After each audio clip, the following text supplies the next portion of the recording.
करेंगे भारतीय साक्ष्य अधिनियम के दूसरे हिस्से के बारे में। अभी तक हम ये पढ़ रहे थे कि व्हाट मे बी प्रूव्ड, हम क्या सिद्ध कर सकते हैं। अब इसके अगले हिस्से में हम पढ़ेंगे कि what need not to be proved, किसको प्रूव करने की जरूरत नहीं है। पूरी साक्ष्य अधिनियम है वो 3 खंडों में चीजों को, एक आपको क्या चीजें साबित करनी है और आप कर सकते हैं, जो आपने रिलेवेंसी के प्रावधान पढ़े धारा 6 से लेके 55 तक। अब जो धारा 56 से लेके 58 तक के प्रावधान है वो ये बताते हैं कि need not to be proved, इन चीजों को आपको साबित करने की जरूरत नहीं है। और तीसरा हिस्सा हम पढ़ेंगे जो आपको मिलेगा धारा 122 से लेके धारा 129 तक, जहां पर शैल नॉट बी प्रूव्ड, वो हो सकता है कि रिलेवेंट हो पर पब्लिक पॉलिसी में कहा गया कि आप इन तथ्यों को साबित नहीं कर सकते। तो 3 खंडों में पहले यह जानना है कि किन तथ्यों को आप साबित कर सकते हैं, फिर दूसरा यह जानना है कि किन तथ्यों को साबित आप कर सकते हैं पर उसके बावजूद कोई जरूरत नहीं कि आप साबित करें। तो वो प्रावधान है आपके धारा 56 से लेके 58 तक में। और तीसरा पार्ट हम पढ़ेंगे 122 से लेके 129 तक, वहां पर आपको रोक दिया गया है कि ठीक है ये बड़े रिलेवेंट फैक्ट हैं पर पब्लिक पॉलिसी ऐसी है कि इसको हम अलाउ नहीं करते कि आप साबित करें। तो 3 पार्ट में इनको समझें तथ्यों को। तो पहला part what may be proved, धारा 6 से लेके 55 तक। दूसरा part need not to be proved, जिन्हें साबित करने की जरूरत नहीं है। और तीसरा पार्ट है शैल नॉट बी प्रूव्ड, जिनको अलाउ नहीं करता कानून। हमारे यहां जो सिस्टम चलता है वो एडवर्सरी सिस्टम है, जहां पर चाहे क्रिमिनल मामला हो चाहे सिविल मामला हो, 2 पक्ष एक दूसरे से विधिक रूप से लड़ते हैं अदालत के सामने। दोनों की जिम्मेदारी होती है कि अपने अपने तथ्यों को साबित करने के लिए वो साक्ष्य पेश करें। जब साक्ष्य पेश करने की बात आती है तो हम फिर 6 से 55 में जाते हैं कि आपको कौन कौन से तथ्य साबित करने हैं।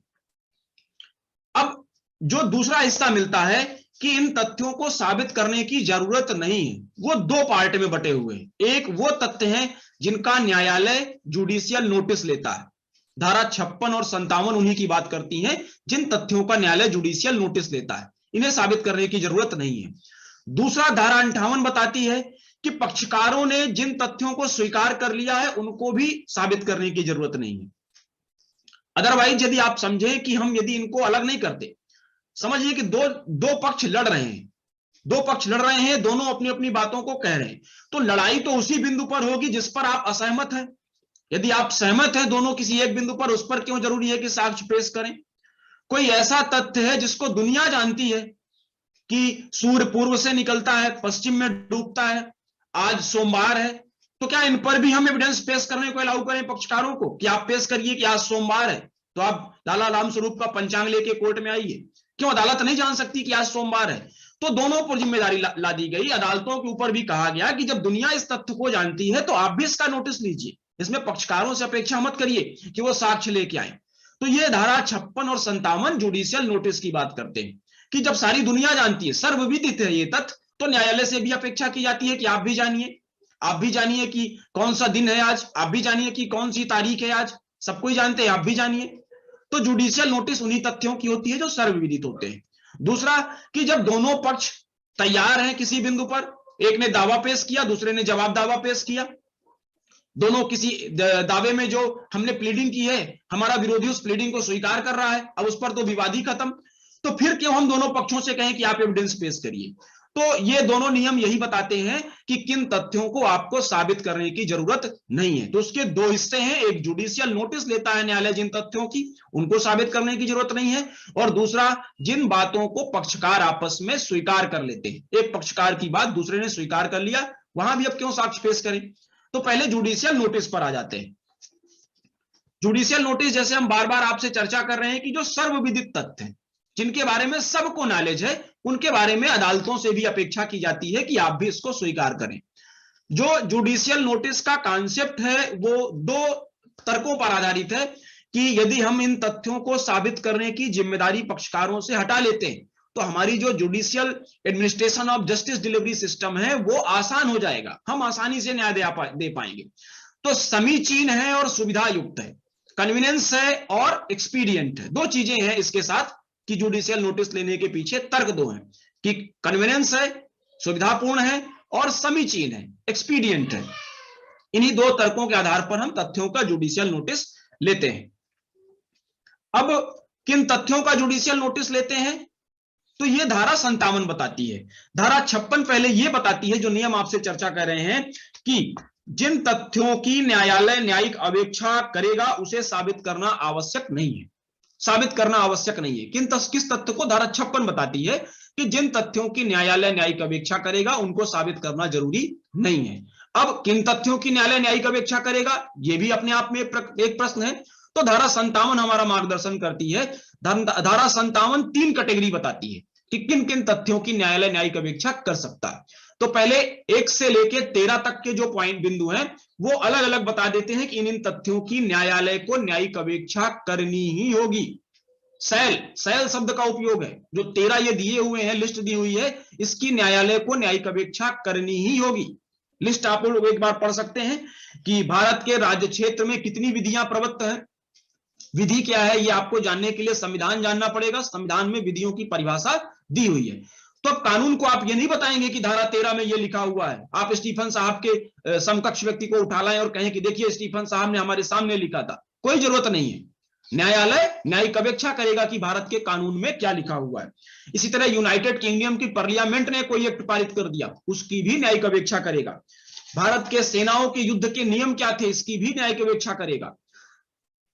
विधानमंडल की या संसद की कार्रवाइयों में क्या अनुक्रम था, ये सब न्यायिक अपेक्षा के विषय हैं। राज्य आरोहण है, राज हस्ताक्षर है, सब सारी मुद्राएं हैं, पदों के नाम है, पब्लिक सर्वेंट के पदों के नाम है, किसी राज्य के या प्रभु के अस्तित्व का प्रश्न है, भारत सरकार के आधिपत्य के अधीन कोई राज्य क्षेत्र है, कब संघर्ष का चालू हुआ, कब संघर्ष बना रहा, कब संघर्ष टर्मिनेट हुआ, इन सब की न्यायिक अपेक्षा कर रही। क्योंकि पूरी दुनिया जान रही है कि 1971 में भारत और पाकिस्तान के बीच युद्ध हुआ था।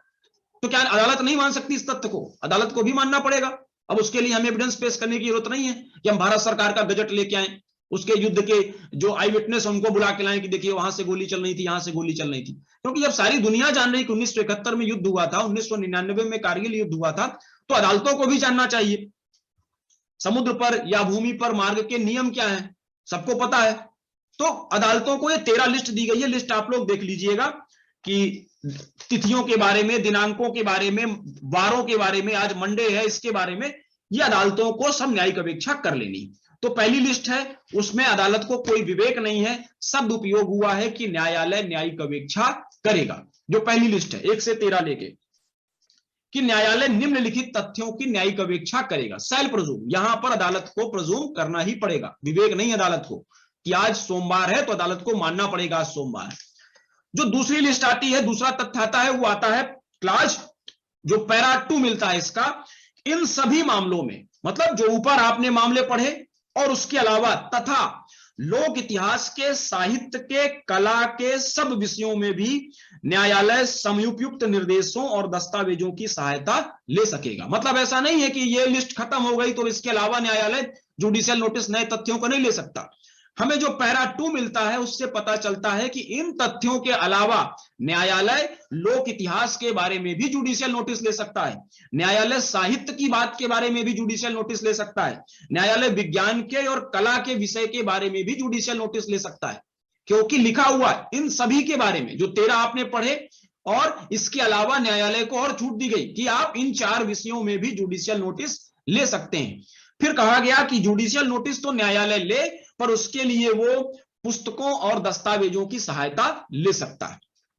तो 4 क्षेत्र हमको और मिल गए, 13 की एक लिस्ट मिल गई, उसके बाद 4 की एक लिस्ट और मिल गई कि इन विषय में भी न्यायालय जुडिशियल नोटिस ले सकता है। अब 2 लिस्टें मिल गई, उसके बाद एक अवशेषी प्रावधान कह सकते हैं, पैरा 3 कहता है। पैरा 3 कहता है किसी तथ्य की न्यायिक अपेक्षा करने की किसी पक्षकार द्वारा अपेक्षा की जा सकती है। मतलब ऐसा नहीं है कि आप उन 13 की बात हो गई या इन 4 नए विषयों की बात हो गई, किसी तथ्य की न्यायिक अपेक्षा करने की न्यायालय से अपेक्षा कर सकते हैं। ऐसा नहीं है कि दुनिया में रोज डेवलप हो रही चीजें, बहुत सी चीजें ऐसा हो सकती हैं कि उन पर कोई विवाद ना पचे दुनिया में। तो इसीलिए कहा गया कि कोई भी पक्षकार न्यायालय से किसी भी तथ्य की न्यायिक अपेक्षा करने की प्रार्थना कर सकता है। और जब कोई पक्षकार ऐसी प्रार्थना करता है तो न्यायालय कह सकता है कि आप वो पुस्तक और वो दस्तावेज पेश करिए जिसके आधार पर आप चाहते हैं कि न्यायालय ऐसी जुडिशियल नोटिस ले। और यदि आप नहीं पेश करते हैं तो न्यायालय मना कर देगा कि नहीं लेंगे हम जुडिशियल नोटिस। तो देखिए बड़ा वाइड स्कोप है, कुछ चीजों को निश्चित कर दिया गया कि यहां पर न्यायालय को जुडिशियल नोटिस लेनी है, 13 चीजों की लिस्ट बना दी गई। उसके बाद 4 विषय भी दे दिए गए आपको कि लोक इतिहास के विषय में, साहित्य के विषय में, विज्ञान या कला के विषय में न्यायालय जुडिशियल नोटिस ले सकता है। फिर एक और छूट दे दी गई कि न्यायालय किसी भी तथ्य की जुडिशियल नोटिस ले सकता है। यदि न्यायालय को लगता है कि ये फैक्ट इस स्थिति में पहुंच गया है कि ये अब कोई विवाद का विषय नहीं है, जैसे आपसे कोई कहे कि जो अपने यहां 9/11 को हमला हुआ था ताज होटल में, उस पर क्या कोई विवाद बचा है आज देश में? तो यदि हम कहें कि 9/11 को जब हमला हुआ था ताज होटल में, तो हमें यह एस्टेब्लिश नहीं करना है कि क्यों हमला हुआ था, न्यायालय को जुडिशियल नोटिस लेना पड़ेगा। इसी तरह कोई यह कहे कि आज बहुत सारे जो देखने में असमर्थ व्यक्ति हैं उन्होंने शिक्षा ग्रहण कर ली है, तो उसका एक तरीका एस्टेब्लिश है देश में, ब्रेल लिपि है, ब्रेल लिपि के माध्यम से वो पढ़ते हैं और शिक्षा ग्रहण करते हैं। तो बहुत सारे ऐसे तथ्य नए भी डेवलप हो सकते हैं कि जिनके न्यायालय न्यायिक अपेक्षा करे, यद्यपि वो 13 की लिस्ट में नहीं आते हैं, वो लोक साहित्य का विषय नहीं है, लोक इतिहास का विषय नहीं है, कला का विषय नहीं है, विज्ञान का विषय नहीं, क्योंकि धारा 57 का 3rd पैरा इसकी बात अलाउ करता है कि न्यायालय किसी तथ्य की न्यायिक अपेक्षा कर सकता है। तो अब यदि मान लीजिए कि न्यायालय किसी तथ्य की न्यायिक अपेक्षा कर रहा है, न्यायालय मान रहा है उस तथ्य के अस्तित्व को, तो फिर आप किसी पक्षकार से कहेंगे कि इसका साक्ष्य पेश करिए। न्यायिक अपेक्षा का अर्थ है कि किसी बात के होने के तथ्य को बिना किसी सबूत के मान लिया जाए। यह इसका भावार्थ दिया गया Shashi Nair versus union of India 1993 SC। न्यायिक अपेक्षा क्या है, इसको परिभाषित किया गया कि किसी बात के होने के तथ्य को, किसी बात के एग्जिस्टेंस को बिना किसी सबूत के जब मान लिया जाता है तो हम कहते हैं न्यायालय ने इस तथ्य की न्यायिक अपेक्षा कर ली। जो आपको हमने जो पैरा 3 में कुछ चीजें बताई, उनके दृष्टांत मिलते हैं कि जैसे नेत्रहीनों ने एक बड़ी शैक्षणिक उपाधि प्राप्त कर ली है, कोई विवाद नहीं इस पर आज देश में। यदि कोई ये कहे कि देखिए नेत्रहीनों ने शैक्षणिक उपाधियां प्राप्त कर ली, कहीं लिखा नहीं हुआ, धारा 13 में नहीं आ, वो 13 की लिस्ट में नहीं आ रहे, ना लोक प्रशासन का विषय, ना कला का विषय, ना विज्ञान का विषय, पर वो एक ऐसा तथ्य है जिसके बारे में आज देश में विवाद नहीं बचा है। तो Jaishankar versus state of Bihar 1993 Patna, इसमें कहा गया कि यह तथ्य का न्यायालय न्यायिक अपेक्षा कर सकता है। जैसे आतंकवादी हमलों की बात कर रहे थे, इन तथ्यों की भी न्यायालय न्यायिक अपेक्षा कर सकता है। अब जो दूसरी बात आती है धारा 58 में स्वीकृत तथ्यों की, वो महत्वपूर्ण है और थोड़ा सा टेक्निकल है, उसको आसानी से समझिएगा। धारा 58 कहती है, हमने दो तरह के तथ्य पढ़े जिनको आपको साबित करने की जरूरत नहीं है। एक ऐसे तथ्य जिनकी न्यायालय जुडिशियल नोटिस लेगा और दूसरे तथ्य जिनको पक्षकार स्वीकार कर लेते हैं। हमारे यहां हमने सिस्टम की पहले चर्चा की कि जो सिस्टम है एडवर्सरी सिस्टम है। एडवर्सरी सिस्टम में दो पक्ष लड़ते हैं। अब हमारे यहां एक शब्द मिलेगा जब आप सीपीसी पढ़ेंगे, फैक्ट इन इशू। एविडेंस में भी आपको बार बार मिल रहा है और सीपीसी में भी मिलेगा। फैक्ट इन इशू क्या होता है? Fact in issue, fact in issue में होता है कि एक पक्ष ने असर्ट किया और दूसरे ने डिनाइड किया, एक ने प्रख्यान किया दूसरे ने प्रत्याख्यान किया। यह कहलाता है फैक्ट इन इशू। एक तथ्य ला का भी हो सकता है इशू, तो जहां पर ला के एक पक्ष एक ला के होने की बात करता है, दूसरा पक्ष उस ला को डिनाइड करता है, तो वो ला का हो गया, line issue, fact in issue. और जहां वो इशू ला का हो गया, और जहां पर किसी एक तथ्य के बारे में एक पक्षकार कहता है कि इस तथ्य का अस्तित्व है, एक पक्षकार कहता है यह जमीन मेरी है और दूसरा पक्षकार कहता है नहीं ये जमीन इसकी नहीं है, मेरी है, तो अब उस जमीन का स्वामित्व क्या हो गया, यहां पर विवादित हो गया। यही कहलाता है फैक्ट इन इशू। तो सरल शब्दों में आप लिख सकते हैं कि फैक्ट इन इशू क्या होता है कि असर्टेड एंड डिनाइड। दो शब्दों में आप लिख सकते हैं फैक्ट इन इशू को, बड़ा आसान आप बता सकते हैं कि असर्टेड एक पक्ष ने कहा और दूसरे ने उसको इनकार कर दिया। अब जब न्यायालय को निर्णय करना है तो न्यायालय को सिर्फ इसी फैक्ट इन इशू पर निर्णय करना है, जिस पर एक असर्ट कर रहा है और दूसरा डिनाइड कर रहा है। न्यायालय को सिर्फ इसी बिंदु पर निर्णय करना है। अब मान लीजिए ऐसे तथ्य बचे जिसको एक पक्ष ने असर्ट किया और दूसरे ने एडमिट कर लिया, डिनाइड नहीं किया, तो अब वो फैक्ट इन इशू तो बचा नहीं, न्यायालय को कोई जरूरत नहीं कि उस पर निर्णय दे। तो इसी को विचार में रखकर धारा 58 बात करती है। फैक्ट इन इशू यदि आप समझ जाएं तब धारा 58 थोड़ी आसानी से अपने अंदर आती है। तो फैक्ट इन इशू में कहा गया असर्टेड एंड डिनाइड, यदि किसी फैक्ट को एक पक्षकार ने असर्ट किया और दूसरे ने डिनाइड किया तो वो फैक्ट इन इशू बन गया। और जब ये इस स्थिति में पहुंच गया कोई फैक्ट, तब हम उस पर जजमेंट करेगा न्यायालय, एडजुडिकेट करेगा न्यायालय। अब मान लीजिए कोई ऐसा तथ्य है जिसे एक पक्षकार ने कहा और दूसरे ने स्वीकार कर लिया, तो हमने पढ़ा था एडमिशन। एडमिशन ध्यान करें आप, धारा 17 एडमिशन की बात करती थी कि जहां पर आपके कथन से विवादक या सुसंगत तथ्य के बारे में कोई अनुमान दर्शित होता है, इंगित होता है, वो कहलाता है एडमिशन। और धारा 21 कहती है कि एडमिशन जिस व्यक्ति ने किया है उसके विरुद्ध उपयोग में लाई जाएगी। तो एडमिशन ध्यान करें, तो यदि मान लीजिए कि एक पक्षकार ने कोई बात को एडमिट कर ली अपने, अब उसके खिलाफ हम उपयोग में ला सकते हैं। तो यहां पर एसर्टेड और डिनाइड तो खत्म हो गया। हमने एसर्ट किया कि ये पेन हमारी है और सामने वाले ने कह दिया हाँ भाई ठीक है तुम्हारी है। अब यहां पर फैक्ट इन इशू हुआ क्या? नहीं हुआ। तो फिर अदालत को यहां पर एडजुडिकेशन करने की जरूरत नहीं है। जब जरूरत नहीं है तो धारा 58 उसी का मार्गदर्शन करती है कि कहां कहां हम मान सकते हैं कि आपने एडमिशन किया है। तो जब हमने एडमिशन के प्रावधान पढ़े थे तो उसमें एडमिशन को दो हिस्सों में पढ़ा था, एक फॉर्मल या कह सकते हैं कि जुडिशियल एडमिशन, और दूसरा पढ़ा था नॉन फॉर्मल और एक्स्ट्रा जुडिशियल एडमिशन, या इसी को कहते हैं एविडेंसरी एडमिशन, साक्षिक एडमिशन। तो जो दूसरा वाला हिस्सा था वो क्या बात करता है कि जब आप न्यायालय के परे चीजों को स्वीकार कर लेते हैं, जो एक्स्ट्रा जुडिशियल एडमिशन जिसको कहें या नॉन फॉर्मल एडमिशन कहें, तो जैसे कि आपने किसी से आज से 5 साल पहले स्वीकार कर लिया था कि आप रामलाल के 5,000 रुपए के ऋणी हैं। 5 साल पहले आपने स्वीकार किया था और रामलाल एक दावा लाता है उस 5,000 रुपए के लिए, तो जिस व्यक्ति से आपने स्वीकार किया था वो आपका एडमिशन हो गया, और जिस भी व्यक्ति से आपने स्वीकार किया था वो व्यक्ति न्यायालय में रामलाल की ओर से आके अदालत में बयान दे सकता है और आपके एडमिशन को एस्टेब्लिश कर सकता है। तो यह कहलाता है इनफॉर्मल, नॉन फॉर्मल एडमिशन या एक्स्ट्रा जुडिशियल एडमिशन, या जिसको कहें एविडेंसरी एडमिशन।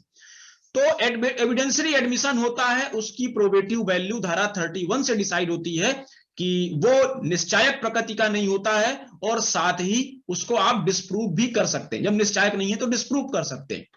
पर यदि विबंध की कैटेगरी में आ गया है, आपकी एडमिशन के आधार पर सामने वाले ने काम कर दिया है, तब आपको साक्ष्य देने से रोक दिया जाएगा। ये नॉन फॉर्मल एडमिशन की बात होती है। पर धारा 58 नॉन फॉर्मल एडमिशन की बात नहीं कर रही, वो बात कर रही है जुडिशियल एडमिशन की। नॉन फॉर्मल एडमिशन तो आपको 17, 21 और धारा 31 एविडेंस एक्ट उससे गवर्न होगी। नॉन फॉर्मल एडमिशन कि एक व्यक्ति ने अपराध किया और उसके बाद अपने पड़ोसी से जाके कह दिया कि हाँ मैंने वहां गोली चलाई है, तो यहां अदालत नहीं है, एक्स्ट्रा जुडिशियल कन्फेशन है, ये एडमिशन है, तो ये गवर्न होगा धारा 31 से।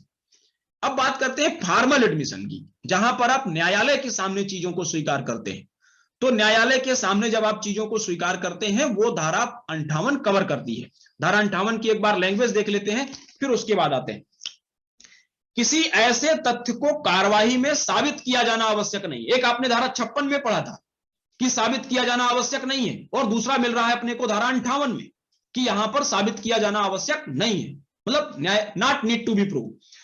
किन तथ्यों को? जिसको कि कार्यवाही के पक्षकार या उनके अभिकर्ता, ध्यान रखिएगा, कार्यवाही के पक्षकार या उनके अभिकर्ता सुनवाई पर स्वीकार करने के लिए सहमत हो जाते हैं।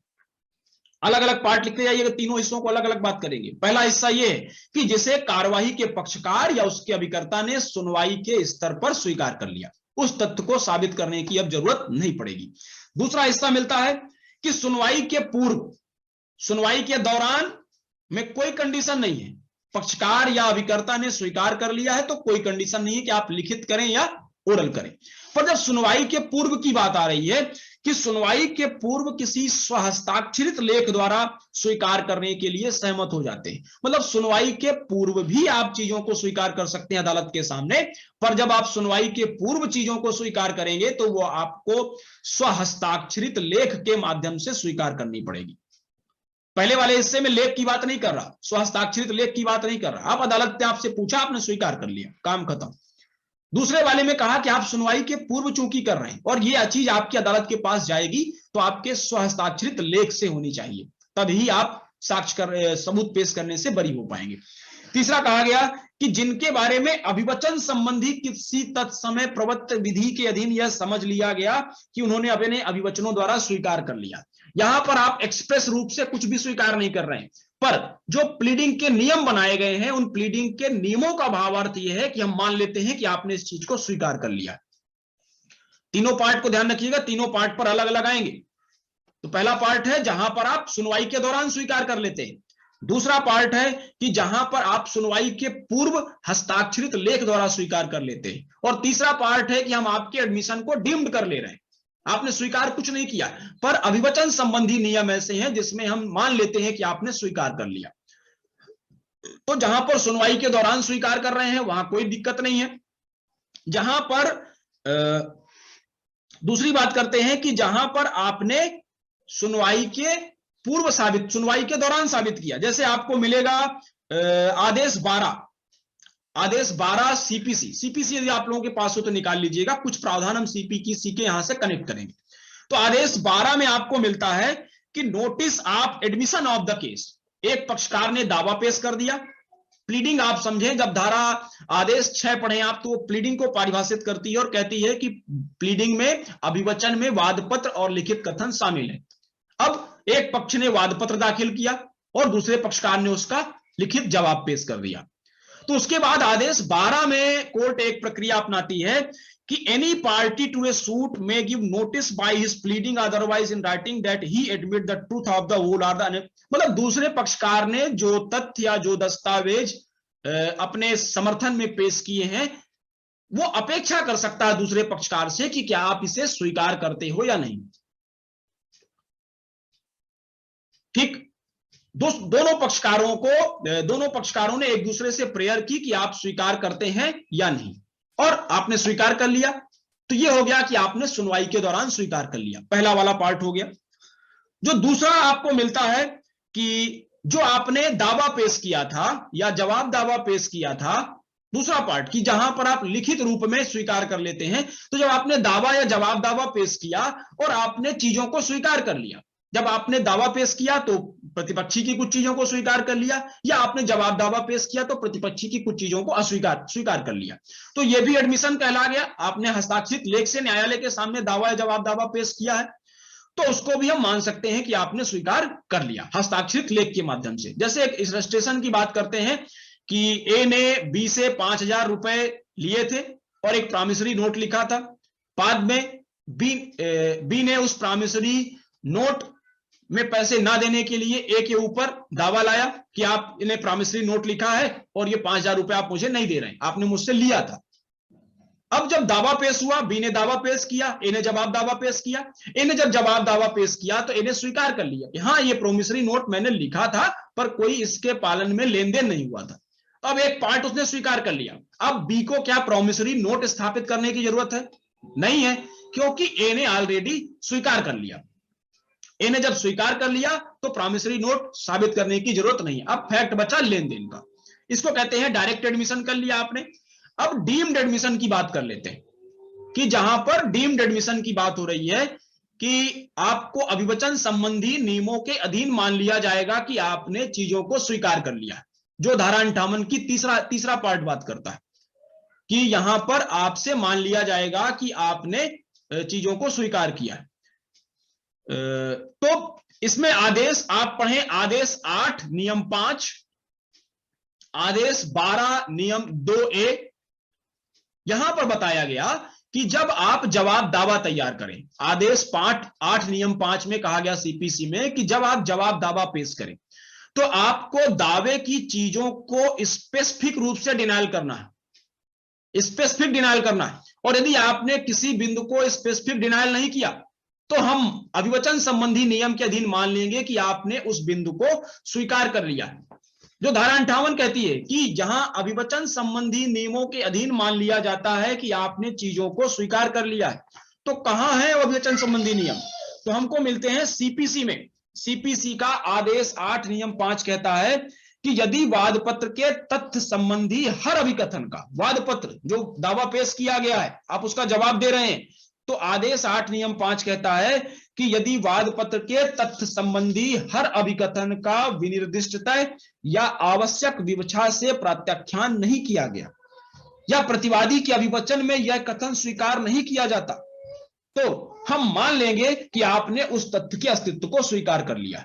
यहां आप स्वीकार कुछ नहीं कर रहे हैं, पर आदेश 8 नियम 5 आपके ऊपर एक जिम्मेदारी लगा रहा कि आप वादी के जो प्लीडिंग है, वादी ने जिन तथ्यों को असल्ट किया है आप उसको स्पेसिफिक डिनायल करिए। यदि आपने स्पेसिफिक डिनायल नहीं किया, necessary implication are stated to not to be admitted, आपको स्पेसिफिक डिनायल करना। यदि आपने स्पेसिफिक डिनायल नहीं किया तो आदेश 8 नियम 5 कहता है कि यदि आप निर्योग्यता के अधीन व्यक्ति नहीं है, पागल नहीं है, तब की स्थिति को छोड़कर यदि आप फिट व्यक्ति हैं, डिसेबल नहीं है, तो हम मान लेंगे कि आपने उस तथ्य को स्वीकार कर लिया है। ये देखिए जहां पर डीम्ड किया जा रहा है, एडमिशन को डीम्ड कर लिया जा रहा है। इसी का दूसरा नियम मिलेगा आपको आदेश 12 नियम 2A।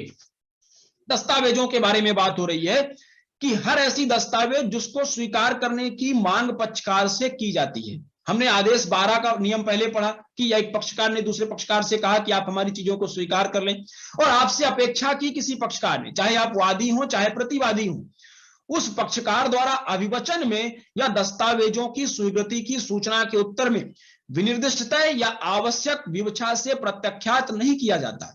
एक पक्षकार ने आपसे कहा था कि आप हमारे दस्तावेजों को स्वीकार कर लें, तो 12(2)A कहता है कि यदि आपने आवश्यक विवक्षा से या विनिर्दिष्ट प्राख्यान नहीं किया या उसको स्वीकार न किए जाने का कथन नहीं किया, तो जो निर्योग्यता अधीन व्यक्ति है उसको छोड़कर हम मान लेंगे कि आपने उस दस्तावेज को स्वीकार कर लिया।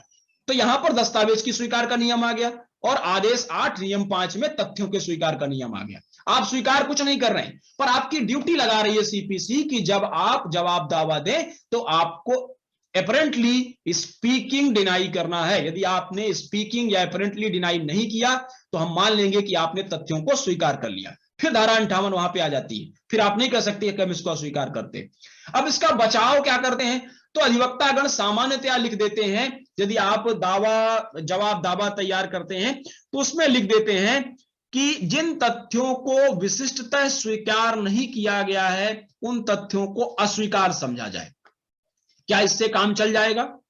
आपने सिर्फ ये लिख दिया जवाब दावा में कि जिन तथ्यों को, अभी हमने पढ़ा कि आदेश 8 और आदेश 12 आपसे अपेक्षा कर रहे हैं कि आप तथ्यों को स्पीकिंग रूप से डिनाई करें, तो आपने क्या किया कि आपने स्पीकिंग डिनाई नहीं किया, हर तथ्य को ऐसा नहीं डिनाई किया। इंप्लीकेशन जो आए थे आपको डिनाई करना चाहिए था, दस्तावेज का डिनाई करना चाहिए था, आपने नहीं किया। आपने क्या किया, जवाब दावा बनाया तो एक लाइन लिख दी कि जिन तथ्यों को मेरे द्वारा स्वीकार नहीं किया गया है उन तथ्यों को डिनायल माना जाए। तो क्या इससे काम चल जाएगा? इससे बिल्कुल काम नहीं चलेगा, धोखे में मत रहिएगा, नहीं नुकसान हो जाएगा। आदेश 8 का नियम 3 कहता है इसके बारे में कि प्रतिवादी के लिए यह पर्याप्त नहीं होगा कि वह अपने लिखित कथन में उन आधारों का साधारणतया प्रत्याख्यान कर दे जो वादी द्वारा अभिकथित है, किंतु प्रतिवादी के लिए यह आवश्यक है कि वह ऐसे तथ्य संबंधी हर अभिकथन का विनिर्दिष्टता विवेचन करे जिसकी सत्यता वह स्वीकार नहीं करता।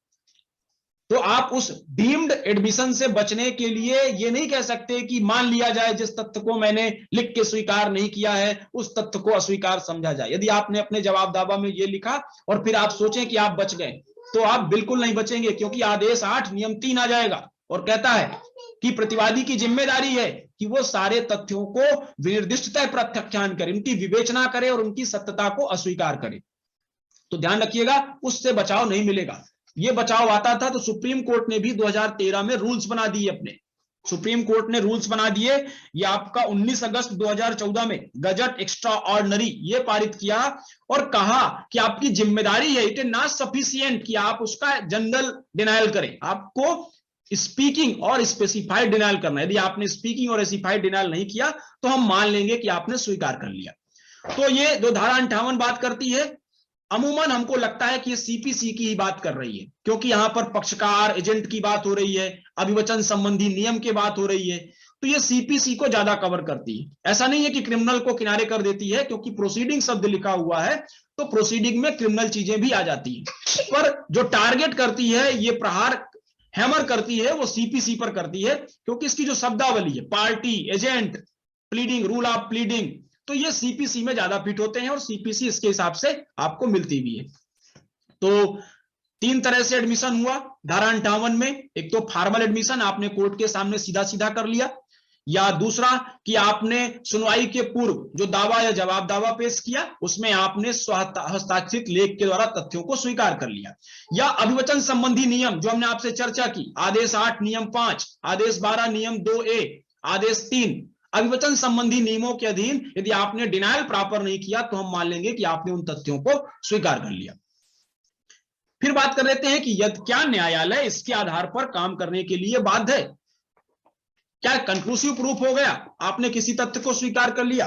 तो नहीं। धारा 58 का दूसरा हिस्सा कहता है कि परंतु न्यायालय स्वीकृत तथ्यों का ऐसी स्वीकृतियों द्वारा साबित किए जाने से अन्यथा साबित किया जाना अपने विवेक अनुसार अपेक्षित कर सकेगा। कंक्लूसिव प्रूफ नहीं बन जाएंगे। आपने कुछ, यदि दावे में आपने कुछ गलतियां कर दी, डीम्ड एडमिशन हो गया या आपने एडमिशन कर लिया, तो सिर्फ उसके आधार पर काम नहीं चलेगा। न्यायालय को लगता है कि कुछ और भी साक्ष्य आना चाहिए, तो धारा 58 का दूसरा हिस्सा कहता है परंतु न्यायालय स्वीकृत तथ्यों का ऐसी स्वीकृतियों द्वारा साबित किए जाने से अन्यथा साबित किया जाना अपने विवेक अनुसार अपेक्षित कर सकेगा। तो इसकी प्रोबेटिव वैल्यू आप यहां पर जान सकते हैं कि न्यायालय जरूरी नहीं है कि आपने कुछ एडमिशन कर लिया तो उसके आधार पर काम करने को बाध्य हो गया। न्यायालय अभी आपसे और भी दस्तावेज या और भी साक्ष्य मांग सकता है। इसी तरह आप क्रिमिनल लॉ में बात करें तो क्रिमिनल लॉ में आपको जब चार्ज लगाया जाता है 228, 228 आप बात करें या आप बात करें 240 2 की बात करें, 246 की 2 की बात करें, 251 की बात करें, वहां पर जब आपको चार्ज लगाया जाता है तो अदालतें आपसे पूछती हैं कि क्या आप प्ली ऑफ गिल्टी करते हैं या नहीं करते, और आपने प्ली ऑफ गिल्टी कर लिया तो अदालत आपको सजा दे सकती है। तो ये एक जो हम बार बार बात कर रहे थे कि ये फॉर्मल या जुडिशियल एडमिशन की बात हो रही है यहां पर। तो फॉर्मल या जुडिशियल एडमिशन क्रिमिनल लॉ में कहां पर होते हैं? 228 2, 246 2, 240 2, 251, यहां पर फॉर्मल या जुडिशियल एडमिशन होते हैं। और यदि आपने ऐसा कर लिया तो अदालत फिर आपकी इस बात के आधार पर आपको दंडित कर सकती है। तो ये आपके जो प्रावधान थे 258A के 56 से लेके 58 के कुछ चर्चा कल भी कर लेंगे। आज